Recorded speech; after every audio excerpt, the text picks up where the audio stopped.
Vendredi midi, dans un bar e-sport de Limoges. Par e-sport, comprenez des jeux vidéo en mode multijoueur.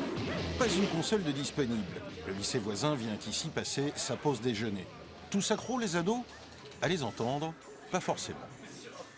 Ça aide un peu à décompresser, ça permet de se libérer, de faire autre chose un peu.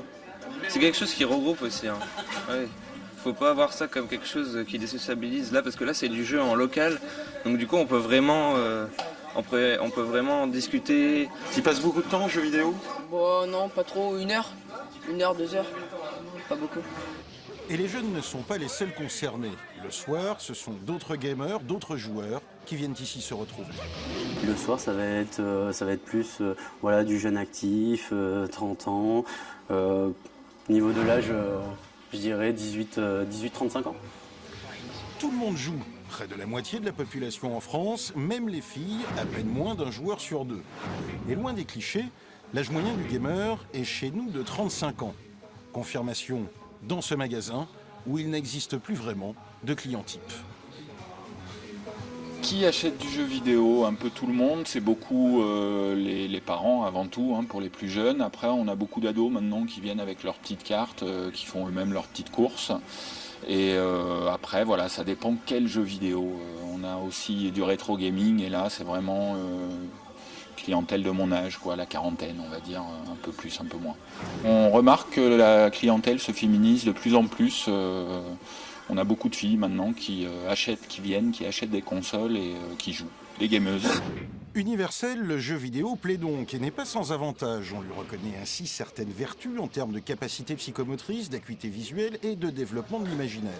Mais il inquiète également, à tel point que l'Organisation mondiale de la santé vient de reconnaître son addiction comme une maladie.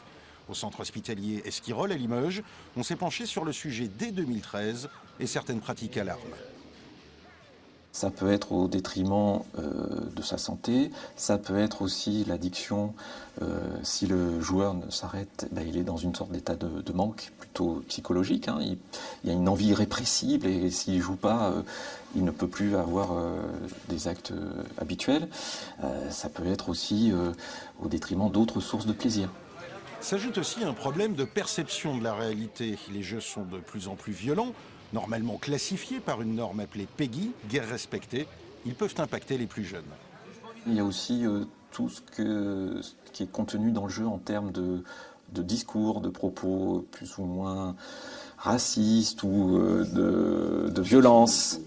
Voilà, sexiste, c'est ça, de violence, de discrimination, de drogue, de ce genre de choses, qui fait que chez un plus jeune, je ne suis pas sûr que ce soit le meilleur moyen de rentrer dans la vie, dans la société.